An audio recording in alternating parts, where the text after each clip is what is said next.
My lecture will be in English, of course. Mark must be able to hear it. It will be on the website, our website, shortly, both in English and in Dutch. So if you miss anything this afternoon, it's not a real problem. You can read it all on the website in both languages within 2 weeks, I guess. Okay. Why the Church can no longer do without the Messianic-Jewish perspective. This morning we heard much about the wounded people of God, in which we seek restoration. It is no secret that for the Jew Isaac Foundation, this restoration is high on our agenda. It was one of the main reasons that we founded the Jew Isaac Foundation in 2015. It was the autumn of 2006 that I became for the first time aware of the enormity of the tragedy of Jewish history in Christian Europe. The book by the Austrian author Werner Keller, Diaspora is the title, opened my eyes to this enormity. Keller demonstrates that intense Jewish suffering did not merely occur sporadically in European history. It was then that I realized for the first time that Jews regularly, in many ways and in many places, faced suffering and injustice on a large scale in Europe. It turned out to be a pattern. Of course, I was aware of the Holocaust, but the idea that there is a relationship, albeit indirect, between the Holocaust and 1800 years of Christian anti-Judaism, that was new to me. I discovered that Christianity had been accompanied by anti-Jewish thinking for about 1800 years. This consistent negative thinking about Jews has created the fertile ground on which Nazi anti-Semitism could flourish in the 40s of the last century. We deliberately named our foundation after the eminent French Jewish historian Jules Isaac. His book, Jésus et Israël, translated into English, Jesus and Israel, has had a significant impact after World War II. Jules Isaac conducted in-depth research into the roots of the extremely violent anti-Semitism by the Nazis, which he personally encountered. He lost his wife and his daughter and his son-in-law during the Holocaust. How did he approach his research into the roots of this anti-Semitism? How did he approach his research? In short, he meticulously compared the accounts of the Gospels with what he found in Bible commentaries and other Christian literature. And he juxtaposed his knowledge of the history of the Jewish people in the early centuries of our era. He juxtaposed that with the Christian version of that same Jewish history. Jules Isaac wanted to clarify to what extent the Christian theological tradition deviates from what he read in the Gospels. His immense expertise as a historian and his competence served him well in his endeavor. In the course of his 3-year-long research, Isaac then comes to some remarkable discoveries. The prevailing Christian views of the Jews often deviate significantly from what the Gospels themselves teach. And the Christian reading of the history of the Jews doesn't match on essential points with the factual history of the Jewish people. And what was perhaps his most important conclusion, where the Christian theological tradition deviates from the Gospels and from factual historical data, these deviations turn out to be consistently to the disadvantage of the Jews. Isaac concludes that the European anti-Semitism has its deepest roots in the Christian anti-Jewish theological tradition. At the same time, he states that this Christian anti-Judaism contradicts what the Gospels themselves teach. In line with this, Isaac states that anti-Judaism and anti-Semitism are at odds with the essence of Christianity itself. Through a careful reading of the Gospels, he demonstrates that in Jesus' days, Jesus himself has never rejected the Jewish people, and that the Jewish people have never as a people rejected Jesus, contrary to what the Christian tradition had taught for 1800 years. After the war, Jew Isaac tirelessly advocated until his death in 1963 that the Roman Catholic Church should once and for all renounce its centuries-old anti-Jewish ideas, and with success. His efforts significantly contributed to the drafting of the Church Declaration Nostra Aetate. The Roman Catholic Church in 1965 said radically goodbye to its centuries-old anti-Jewish ecclesiastical tradition with this Declaration Nostra Aetate. For the first time in its existence, the Roman Catholic Church taught that the Jewish people are still loved by God for the sake of the patriarchs, Romans 11:28. Many churches later would follow suit. In the meantime, decades have passed. Since the beginning of this century, a new chorus of voices has emerged on the Jewish side. And with this we arrive at the actual subject of this lecture, the crucial importance of the Messianic-Jewish voice, and in particular, the post-missionary Messianic-Jewish voice. Mark Kinzer lectured this week in the university in Tübingen, where he distinguished post-missionary Messianic Judaism from the broader Messianic Judaism. I will briefly quote what Mark said in Tübingen about this difference between post-missionary and the other Messianic Judaism. 1. Post-missionary Messianic Judaism involves Torah observance as a covenantal responsibility for all Jews. 2. It discerns Jesus' hidden, sanctifying and saving presence in the midst of the Jewish people and religious tradition. 3. It represents, but does not replace, the Jewish people in relationship to the Gentile Christian church, enabling the church to identify as an extension of and not a replacement for Israel's mission within the world. The fact that post-missionary Messianic Jewish theologians such as Jennifer Rosner and Mark Kinzer have only fairly recently begun publishing theological works can be attributed to the very recent history of this movement. Messianic Judaism originates from the 60s in the last century. The post-missionary variant is even younger. It emerged in the beginning of this century. Messianic Jews occupy a quite unique position within the Jewish-Christian dialogue. They claim to remain fully Jewish while confessing Yeshua as the Messiah. This position often provokes misunderstanding from both Jewish and Christian sides.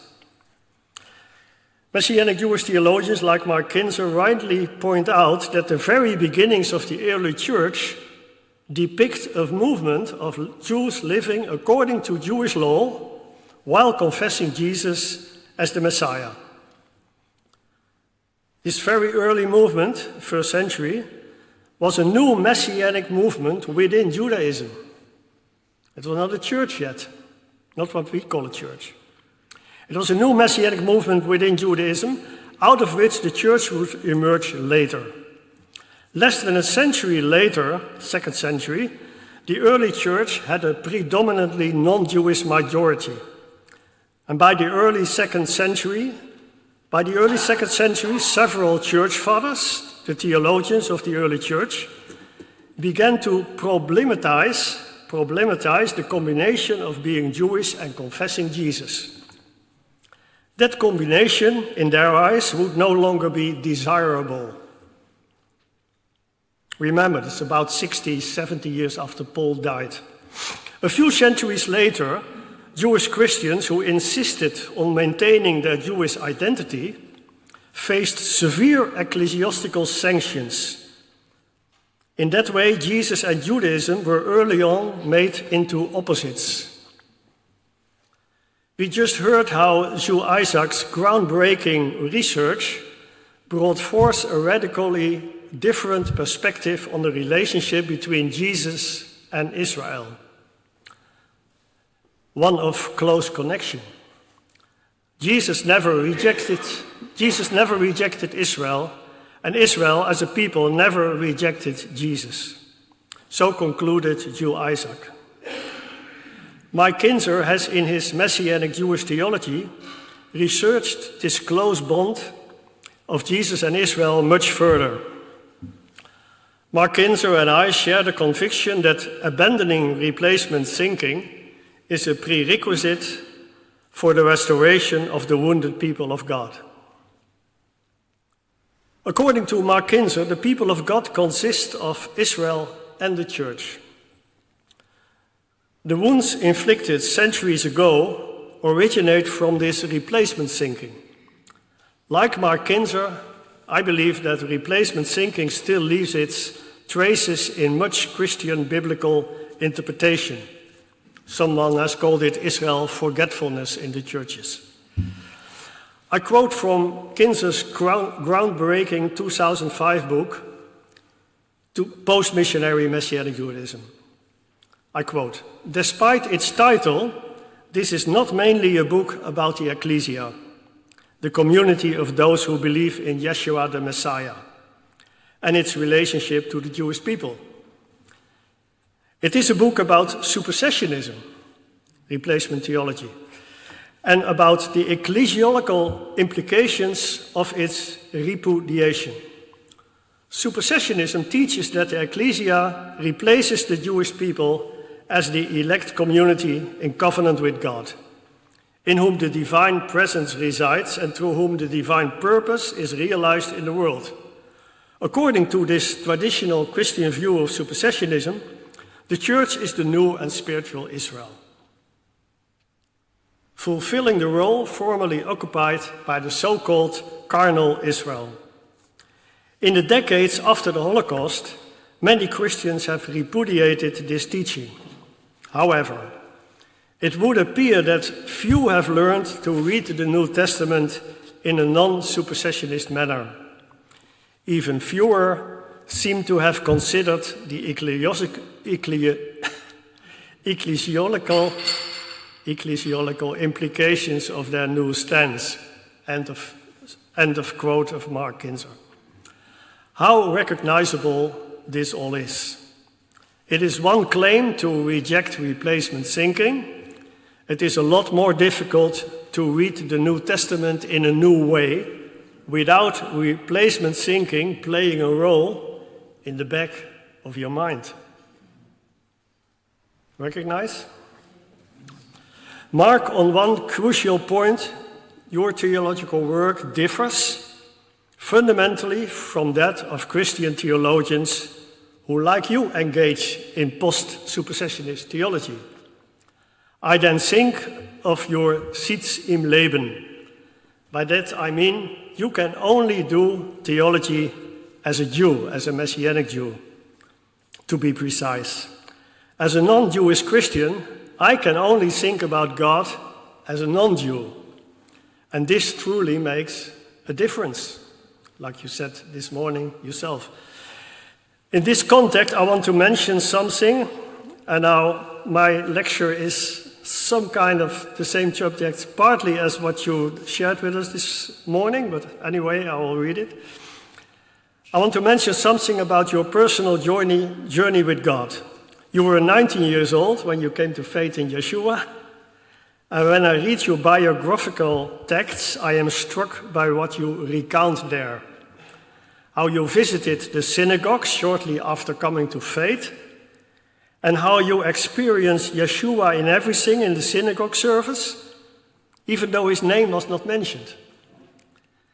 How extraordinary a revelation really must have been for you, and still is, I think, for us. And soon it was clear to you that you would live out your newfound faith in Yeshua within Judaism. From the beginning, it was evident to you that your faith in Jesus did not mean a break with your Jewish identity and with Judaism. This has always remained the case during your life after. Over the years, you have delved deeply into Torah, Halakha, Jewish theology, Christian theology. In the meantime, you were building almost from scratch a whole new post-missionary Messianic-Jewish theology. And you are still building with colleagues. All of this has shaped who you are now, a respected Messianic Jewish theologian of a world stature. Theologically at home in two worlds, Christian and Jewish. And with your post-missionary theology, you deliberately and consistently operate from the unique hinge point between church and Judaism. And this makes your theology incredibly exciting, fascinating, and challenging, for sure. And yes, often not an easy read. Reading Kinzer, definitely for the first time, you must really read 3, 4, 5 times before you start be able to grasp these new paradigms. Your contribution, Mark, to formulating a well-grounded theological response to replacement thinking, which has dominated for 1800 years in the church, it can truly be called unique. And with you, the contribution of the growing group of Messianic Jewish theologians. Again, in my view, this is all connected to your Sitz im Leben, and that in combination with your unique qualities as a theologian and who you are as a person. In addition, for about 20 years, you have been part of a Christian ecumenical charismatic community. You even held a leadership role there. So you know the Christian world from the inside as well. In 1993, you became the rabbi of the Messianic Synagogue Sarah Abraham in Ann Arbor, Michigan, a congregation of which you are a co-founder as well. And during that time, you also began to play an important role as a theologian within the Union of Messianic Jewish Congregations, UMJC. I'm not even mentioning everything. There are much more I could say about what you have done, like the Messianic Jewish Theological Institute. You were rector or something like that, right? Yeah, probably also originator.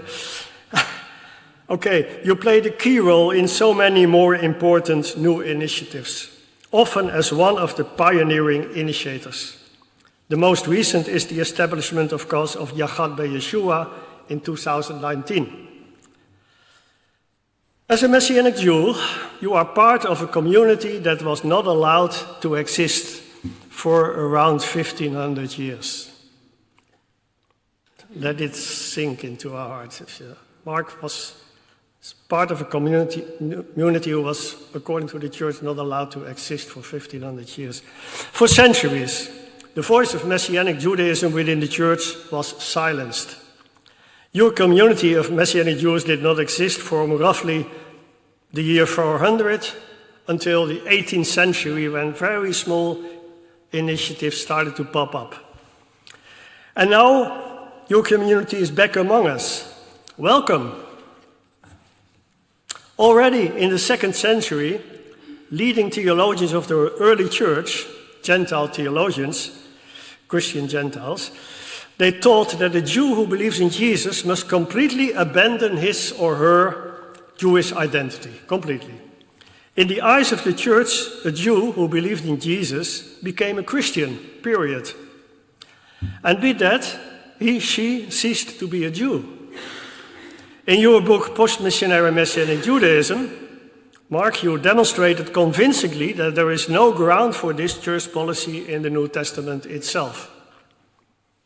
In the New Testament, we read about the mother church in Jerusalem, and Jerusalem was the heart, the nerve center of the earliest church.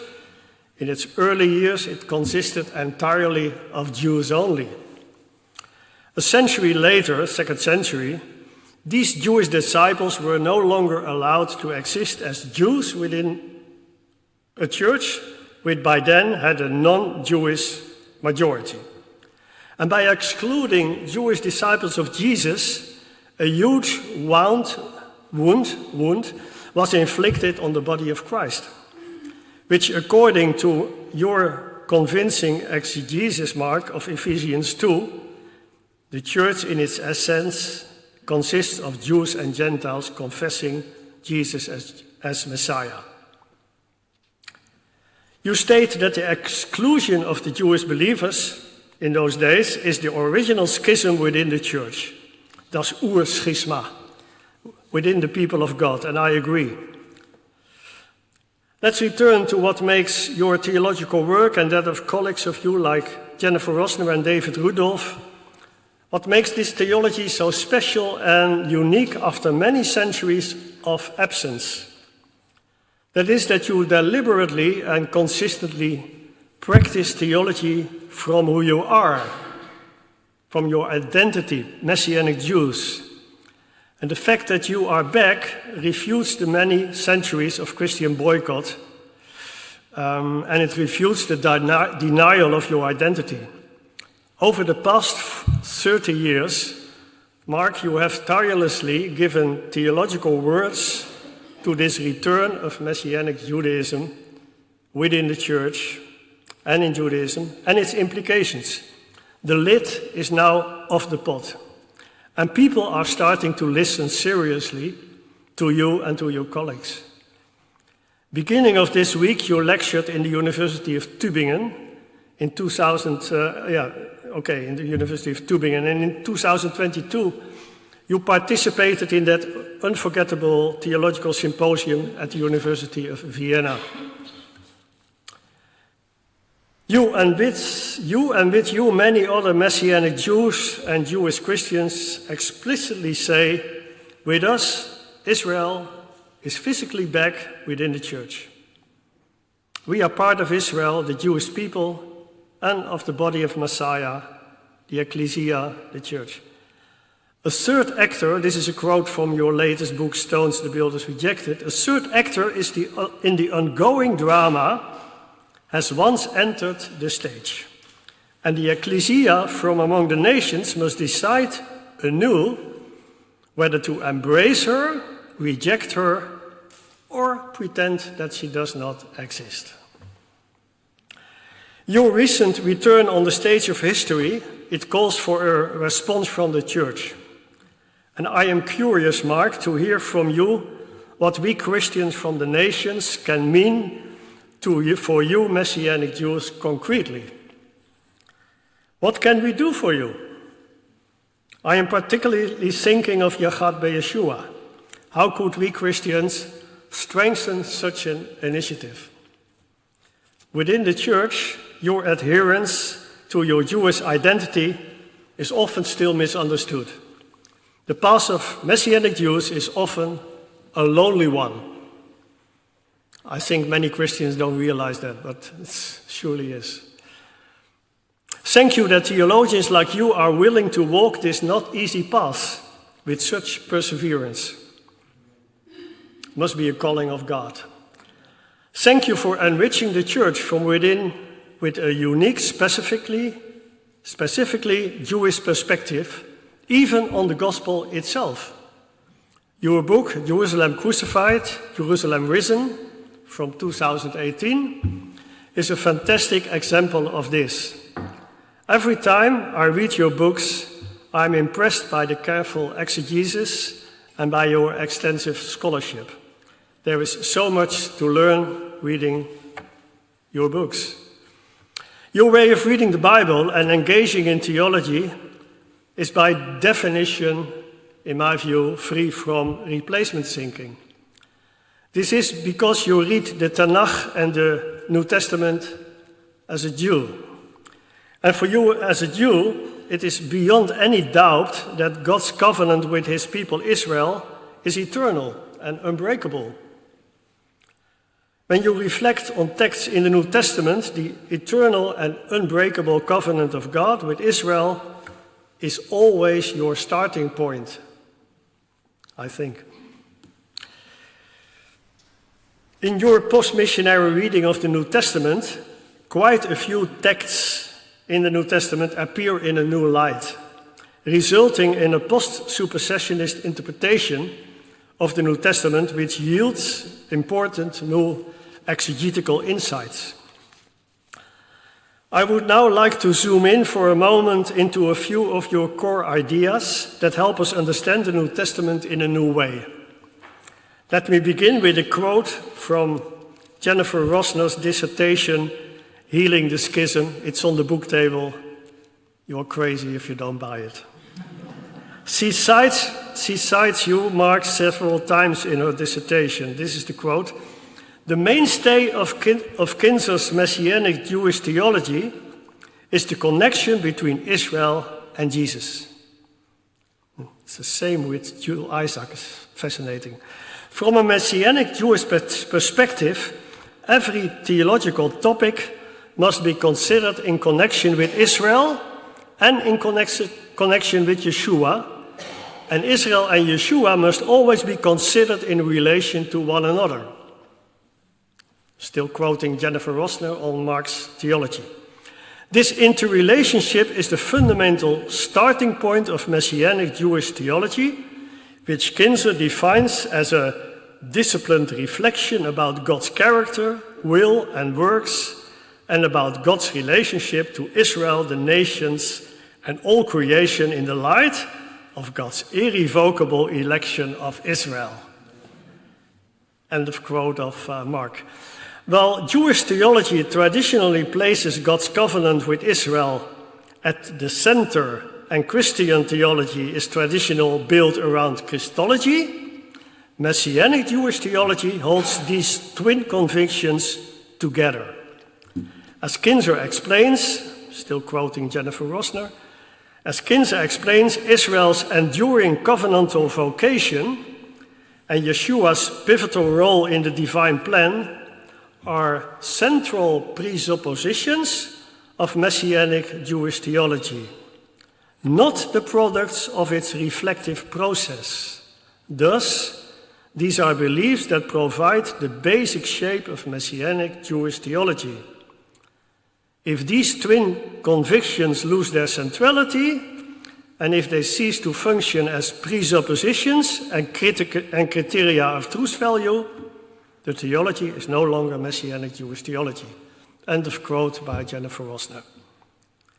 Wow, when I read this, I almost jump out of my chair with joy. Are these not exactly the kind of theological convictions that one would expect to find in the earliest beginnings of the early church? In the Jewish mother church in Jerusalem, for example. The belief in Yeshua the Messiah and the enduring covenant of God with his people. Two convictions inextricably and unbreakable united. Should it not, according to God's intention, have always remained that way in the life of the later church? My answer is a resounding yes. But thank God, since World War II, since the Holocaust, we are witnessing a growing group of brilliant post-supersessionist theologians, particularly in the English-speaking and the German-speaking world, and some in Holland. We see quite a few theologians practicing theology along these lines. So, I mean non-Jews. While post-supersessionist theology is not yet mainstream, it is on the rise, and the quality of it is often high. I mention, for example, Kendall Solon. But Jennifer Rosner writes here, Israel and Yeshua must always be considered in relation to one another. That touches an important core concept in Kinzer's theology. And I am referring to the concept of Jesus as one man Israel. Jesus as one man Israel. In Kinzer's book, Israel's Messiah and the People of God, I read the following, quote, according to the Jewish theologian Will Herberg, the apostolic writings, the New Testament, present Yeshua as a one-man Israel, an individual who sums up in himself Israel's corporate, covenantal identity. Yeshua can become the one-man Israel because he was already God's eternal beloved, in whom Israel was chosen before the foundation of the world. Ephesians 1:4. And God adopts Israel as his firstborn son. Exodus 4, you can read it. God adopts Israel as his firstborn son by attaching Israel to the Son whom God knew and loved before anything was made, Yeshua. Yeshua becomes the servant of the people who have their being through him. Israel did not know this before Yeshua's incarnation, and much of Israel has not acknowledged it since, but such non-recognition cannot nullify the ineradicable dependence on Yeshua of Israel and Yeshua's unwavering commitment to Israel. End of quote. Mark Kinzer consistently advocates throughout his theological work for an Israel Christology that affirms an unbreakable bond between Jesus as the Messiah and the Jewish people. In chapter 1 of the Dutch language book Israel in het hart van de kerk, Kinzer provides a convincing exegetical foundation for this Israel Christology. If I understand you well, Mark, Jesus came primarily to fulfill all the promises God made to Israel. This is also, in my view, convincingly demonstrated in the book Jerusalem Crucified, Jerusalem Risen. Many of those promises to Israel still await fulfillment. That Jesus came to fulfill these promises is also in line with what we read in Paul in Romans chapter 15, when he says, "For I say that Christ has become servant of the circumcision on behalf of the truth of God to confirm the promises given to the fathers." And how beautifully Paul immediately follows this with a call to the Gentile believers in Rome, "Rejoice, O Gentiles, with his people." Gentiles rejoice with Israel about the salvation for Israel in Christ.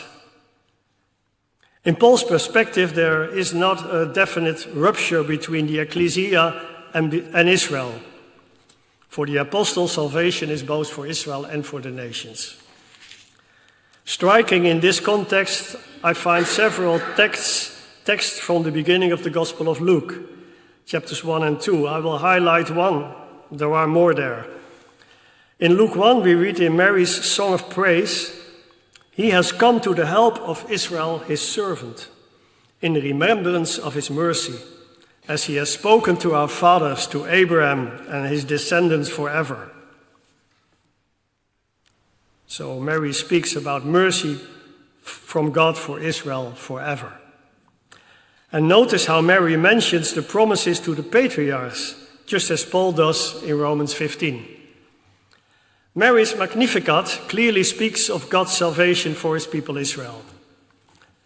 How on earth has it been possible that theologians of the still very young church, as early as the first half of the 2nd century, began teaching that the Jews were no longer Israel and that the church was now the new Israel? Last month, I sometimes think there is a real place for holy anger in theology. How has this been possible? That all these promises that they teach, that they taught that all those promises no longer apply to the Jewish people as a nation. and that they now applied to the church, which was the new Israel. Finally, I want to share some thoughts on an issue I consider urgent. We have heard how over the past 60 years, many theologians have delved into the question of how the Bible can be read in a new way, free of replacement thinking, and still be Christian. How can we be Christians in a way that wholeheartedly affirms God's enduring covenant with Israel? Wholeheartedly. This new thinking has so far only very partially reached the grassroots levels of churches. It has gained only little traction in the minds of the average pastor, let alone the average churchgoer. In itself, this is not surprising. The shift to a different way of understanding the Bible requires much theological reflection. That's a suitable activity for theologians, but not feasible for the average Christian. And there's a problem. And besides, such a shift, as Mark also mentioned, takes time, and we need patience. Nevertheless, I am concerned. I see too little progress at the grassroots level of churches. Sermons are still often preached as if the people of Israel plays no role at all. I sometimes wonder whether a few simple steps could help us further. I think of a post-supersessionist view, particularly regarding the role of Jesus, Israel, and the church, that should be easy to grasp for non-theologians, for average Christians who study their Bible. A view that could help non-theologians to read the Old and New Testament anew in a post-supersessionist way. According to my impression, I must be honest, this question receives too little attention from theologians until now. The following might offer a beginning of a solution. Let me ask you this question. What did the Bible of the early church consist of in its initial period of the first century? Broadly speaking, it was what we now call the Old Testament and what the Jews call the Tanakh. I think the average Bible reader is seldom aware of the fact that the Apostle Paul could not refer to the four Gospels when he wrote his letters. They were not existent yet. They were written decades later. There was no New Testament yet in the days of Paul. Paul and the entire early church had to rely on the Tanakh, on the Old Testament, and on the oral testimony of the apostles of the risen Christ. That was it. The Bible on which Paul based himself and from which those first believers sought to interpret the events, the happenings surrounding Jesus, the risen Messiah, that Bible was our Old Testament. It was all they had. During those first 3 decades, so period 35-65, there was no question of a non-Jewish majority within the early church. Thousands of Jews came to faith in Jesus in those days. The early church was still predominantly Jewish. Replacement thinking was, as far as I know, non-existent. How do you think the understanding of God's covenant with the people of Israel must have been in those days, in those early decades, first century? Is it even conceivable that the covenant with Israel could have been questioned in a still strong and vibrant Jewish Messianic movement that only had the Tanakh as its Bible? Is it even conceivable? For these Jewish believers in Jesus, it was unthinkable that God's covenant with Israel would no longer be valid. Everything changed in the 2nd century, after the destruction of the temple in Jerusalem, when non-Jewish believers became the majority in the early church. I don't want to make the impression that I see them as villains, not at all. It has just been a terrible mistake. Experts are still exploring how and why replacement theology could take hold within the early church within such a short time span. With the return of Messianic Jews in our time, we are hearing again, for the first time in 1900 years, the testimony of the gospel from within a community of Messianic Jews. And this in itself is so extraordinary that then Cardinal Ratzinger, later Pope Benedict XVI, said about 30 years ago when he spoke to a group of Messianic Jews, and I quote, "If you are what you say you are, then the coming of the Messiah is near." And this is the theologian of the Catholic Church in the last 30 years. Saying this, if you are what you say you are, Messianic Jews, then the coming of the Messiah is near. In other words, this is a decisive moment in 2,000 years of Christianity. With the restoration of the Jewish part of the Ecclesia, we live in a very special time. In a vision document of the Messianic-Jewish Rabbinical Council, in which Mark is involved as well, I read, Messianic Judaism is not merely the restoration of an original biblical template for the people of God. The rebirth of the Jewish Yeshua community is a new heavenly intervention in the world which intimates something of God's ultimate purpose for Israel and the nations. Wow, what a statement. And you can read it on the website the coming weeks. I love those statements. I suspect Mark wrote it. Mark Kinzer rightly points out that all this coincides as well with the restoration of the Jewish state in 1948 and the reunification of Jerusalem in 1967. Despite evident challenges, Israel has returned to history in various ways. Surely one can only see the hand of God in all this. Messianic Jewish theologians like Mark Kinzer can do something their predecessors from the first century could not, and of course did not need to do. They can, as well-informed theologians, respond to 18 centuries of Christian replacement thinking in a theological manner. And this makes these Messianic Jewish theologians so incredibly important for us Christians, not only because of their thinking about Israel, but definitely also because of their thinking about the church. The church as an expanded Israel, grafted into the noble olive tree, included in the new covenant, which Yeshua made with Israel. Not in place of Israel, but alongside Israel. Church and Israel together, the people of God. When you see it that way, it's no problem anymore that you call the church Israel. But it's alongside Israel, grafted in Israel. But the post-supersessionist theology of Mark Kinzer and many other post-supersessionist theologians demands much from the reader. Too much for the average Christian. And that's not meant as critique, it's just I just see it. The theological level is generally high, and understandably so, and it needs to be so. The entire Christian theological tradition needs to be rethought if we are truly part ways with replacement thinking, and that is indeed a task for theologians. Returning to the need for a new way of reading the Bible without replacement thinking, which would be hopefully easier for the average Christian to grasp. Returning to that, I do a proposal. Maybe it could help someone. I hope so. We just saw how the gospel in the first century began without the New Testament, but with what we Christians call the Old Testament.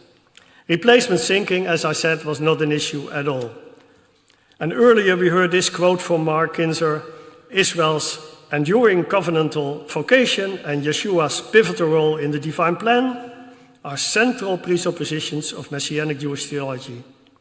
Why can Kinzer say that these are central presuppositions and not the product of a theological thought process? Is it not because Israel's enduring covenantal vocation is itself a central presupposition in the Old Testament, in the Tanakh. Might it not greatly help the average Christian if they were taught in their local churches by their pastors to make the testimony of the Old Testament the guiding principle in their understanding of Israel's present role in salvation history? The Tanakh, the Old Testament, that over and over again and unequivocally speaks of an eternal, unbreakable covenant of God with Israel. And eternal means eternal. And that is the testimony of Paul's Bible. It is the testimony of the Bible of Jesus himself. Jesus didn't have a New Testament. It's a testimony of the Scriptures. And precisely because the New Testament has for centuries... this is a very important one. Now comes a very important one.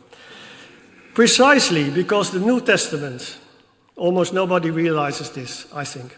Precisely because the New Testament has for centuries been effortlessly and without any ecclesiastical contradiction been interpreted in a supersessionist manner by the Church,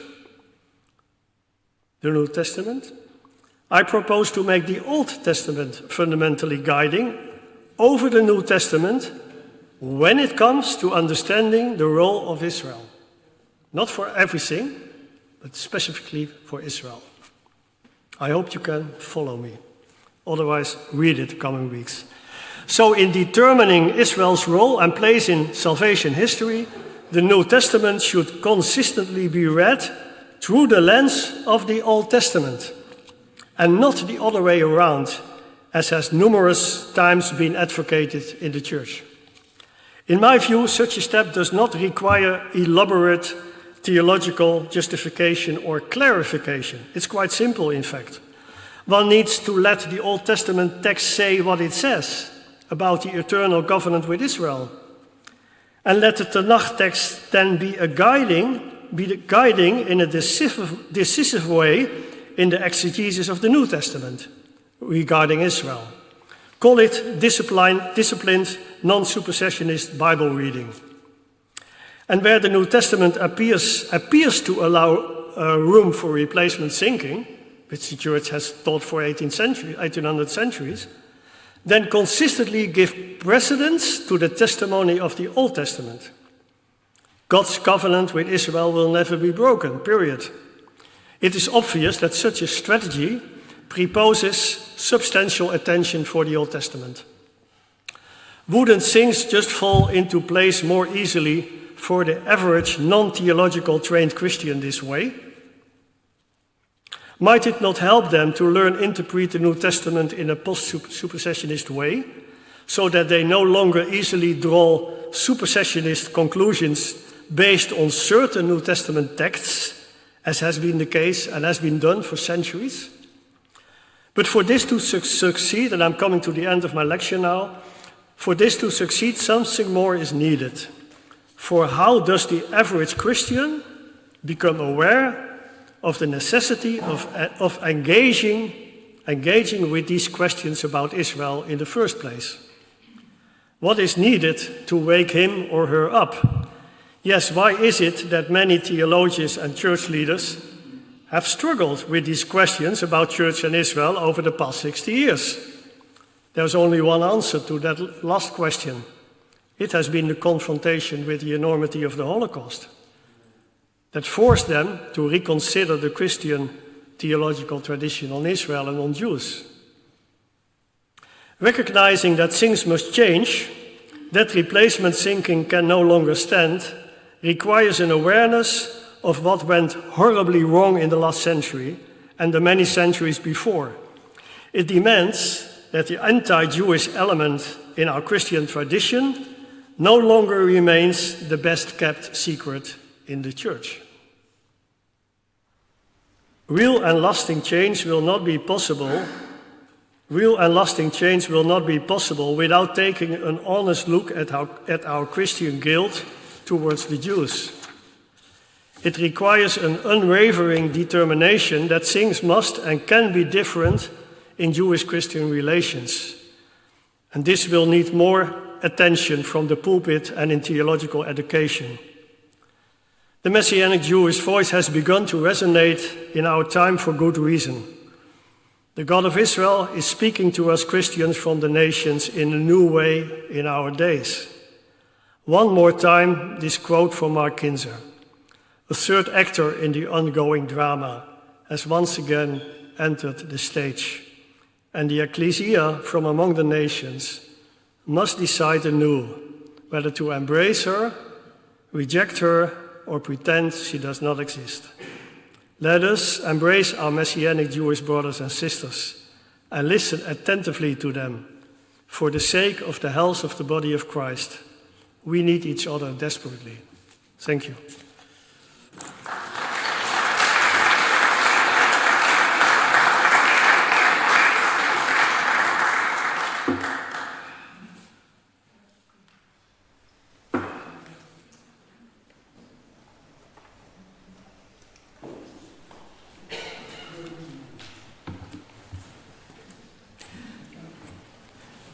I cannot simply say amen to that because Jeroen said too many nice things about me.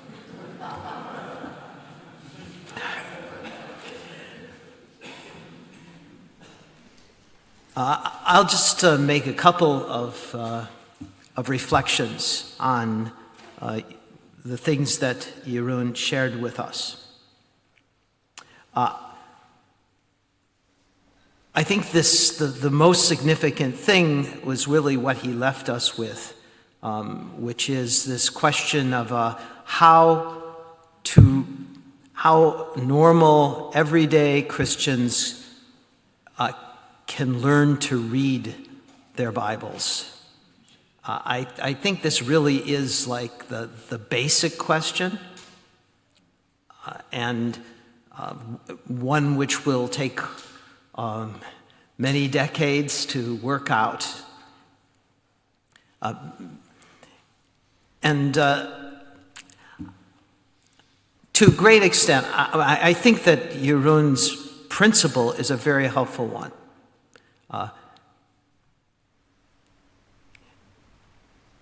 Recently, in a presentation that I gave at another conference in Lithuania that Jeroen was also at, I spoke about this issue of Jewish believers in Jesus and the Tanakh.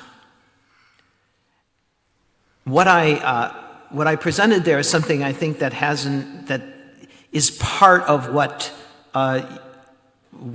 is implicit in what Jeroen was sharing. That is that the Tanakh is something that cannot be separated from the life of the Jewish people through history. It's a book, but it's a book that has been carried in the life of the Jewish people. If the Jewish people had not carried the Tanakh, at least in its original Hebrew form, the church would not have one. It would still have perhaps the Septuagint, the Greek translation, but the Tanakh itself would be non-existent because it was carried by the Jewish people. Eventually, the church had enough Hebrew, those who were Hebrew literate, who had learned their Hebrew from the Jewish people, who had carried that language as well. That now, with the printing press, etc., the church no longer needs the Jews in order to have the Tanakh. But as an actual historical fact, the Tanakh is something that's been carried in the life of the Jewish people. And as a theological principle, it is the Tanakh which in a sense is embodied within the life of the Jewish people. And even for Jews who are who are non-religious or non-observant, when it comes to any sense of what is a Jew and what is Jewish identity, it's impossible to answer those questions apart from this history and this foundational document. I was especially struck by a statement of Pope John Paul II, where he was addressing a Jewish community, I think a Jewish community in Germany. And he was speaking about the dialogue that the church had with the Jewish people in the present as a living reality. And he said, there's a sense in which our dialogue with you is also a dialogue with ourselves, because our dialogue with you is something that can't be separated from the internal dialogue between the Old Testament and the New Testament. Now, when you unpack what he was saying, what he was really saying was the underlying reality, the heart of the Old Testament, was something that lived on in the life of the Jewish people in such a way that the church could not actually deal with the inner tensions and the dynamic interplay of the old and the new, apart from the church entering into conversation and relationship with the lived reality of the Jewish people through history.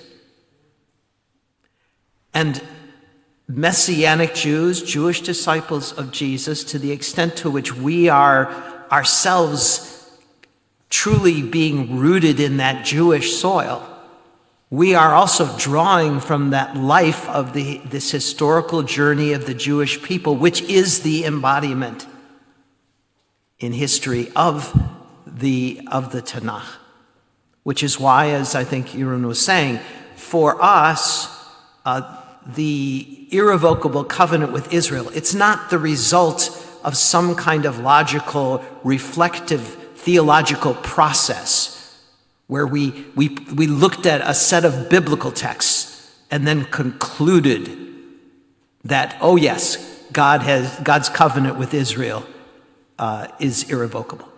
It's a presupposition. It's simply where we start from. To not start from there is to not start as a Jew.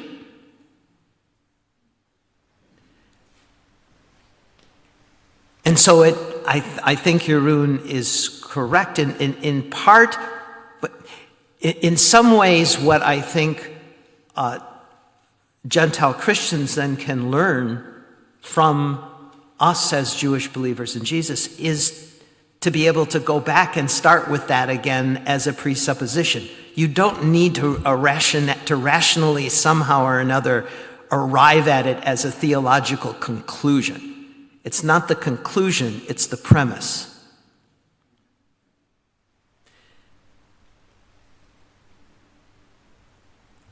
Jeroen talked about the notion of the New Testament as a lens for reading the Old Testament. And I agree. I think that usually is the way in which Christians think about it, and often also think about it as though it's, of course, more than the lens. It's really the Bible. The New Testament is the Bible in the primary sense, and the Old Testament is like the Bible in a secondary sense, such that if you need to read if you only have time for one text in a service, you'll read the New Testament, of course, because that's the real Christian Bible. And then the Old Testament becomes something like background information that maybe you consult with some cross-references in order to understand the real Bible, which is the New Testament. In some ways, what Jeroen is asking us to do is to, on some matters, even to reverse the process, because that was the case for the early followers of Yeshua, they did not have another Bible.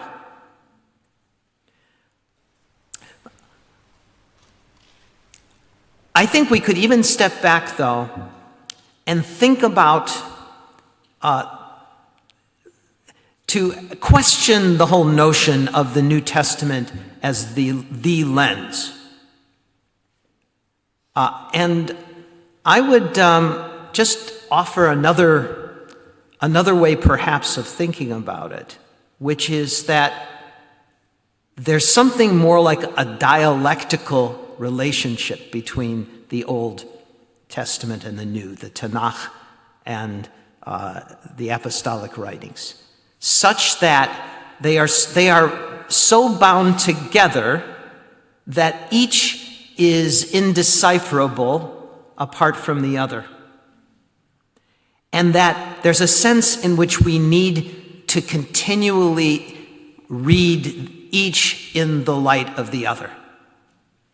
That, yes, there's a sense in which the new is a lens for the old, but it's just as much the case that the old is a lens for the new, not just on the issue of the election of Israel, on everything.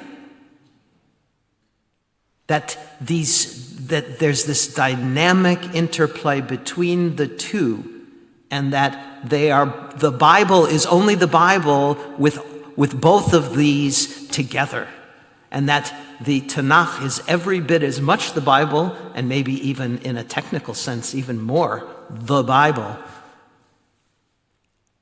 than the New. In a sense, and some scholars have even offered this as an intriguing a way of thinking about it, is that is a sense in which Tanakh is the written Torah and the New Testament is the Christian oral Torah. Yeah, try that one on for a while.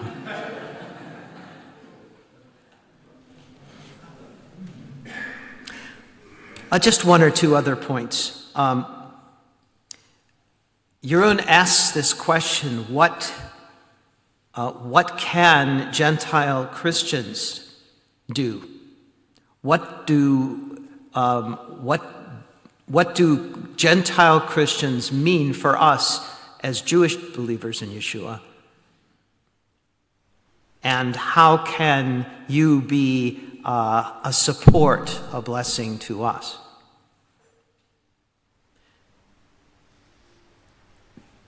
I think the way in which this question gets answered often is in terms of the Messianic-Jewish movement, because we have institutions and we write books and so we have websites and there's all kinds of things you can do. I could give you a list of authors it's worth reading. I can give you a list of websites that are worth checking out. Even that, though, is largely a matter of your receiving from us.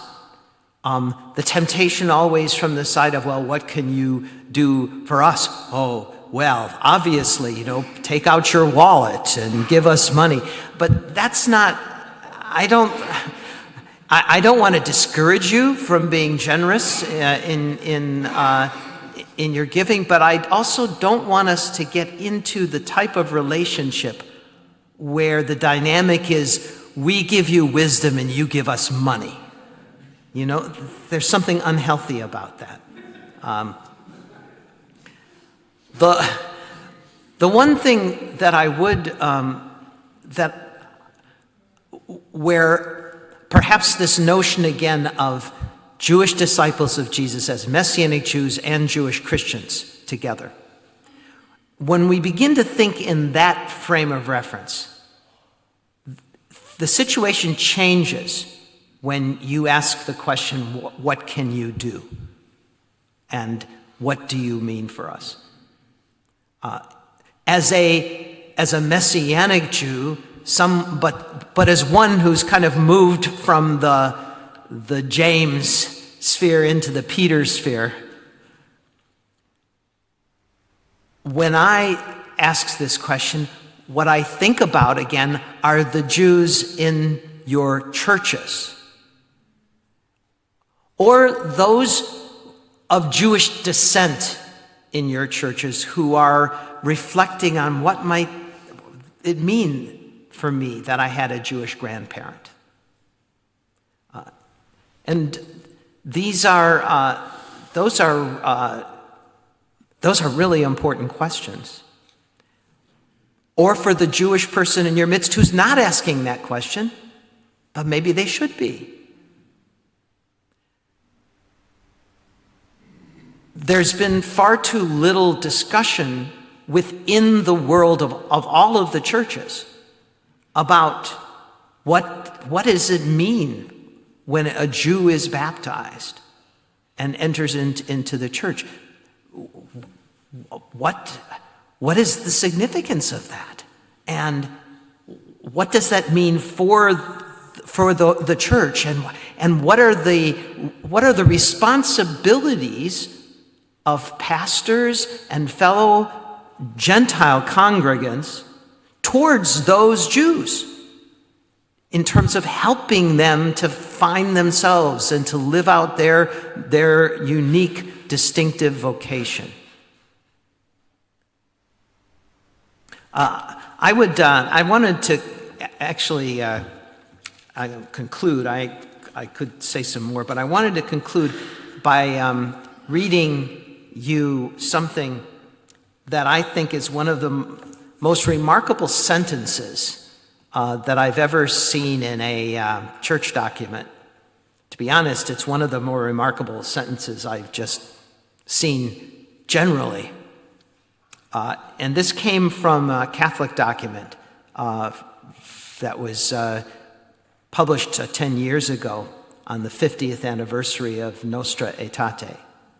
It was called the document is called "The Gifts and the Calling of God Are Irrevocable." And it's quite an impressive document that is available online, and I'd highly recommend it. But this line is from paragraph 43 of that document. And just listen to this. It is and remains a qualitative definition of the church of the New Covenant that it consists of Jews and Gentiles. That's the first half of the sentence. Just let that sink in. A qualitative definition of the church. It is and remains a qualitative definition of the church of the New Covenant that it consists of Jews and Gentiles. The second half of the sentence, just as important. Even if the quantitative proportions of Jewish and Gentile Christians may initially give a different impression.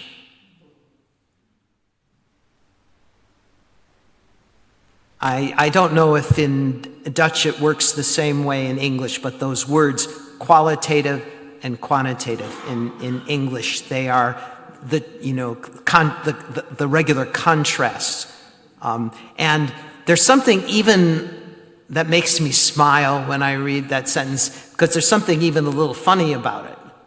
Because when you really take the quantitative part seriously, what you're talking about is this really tiny, tiny, tiny fraction, like a little sliver of the life of the church, quantitatively.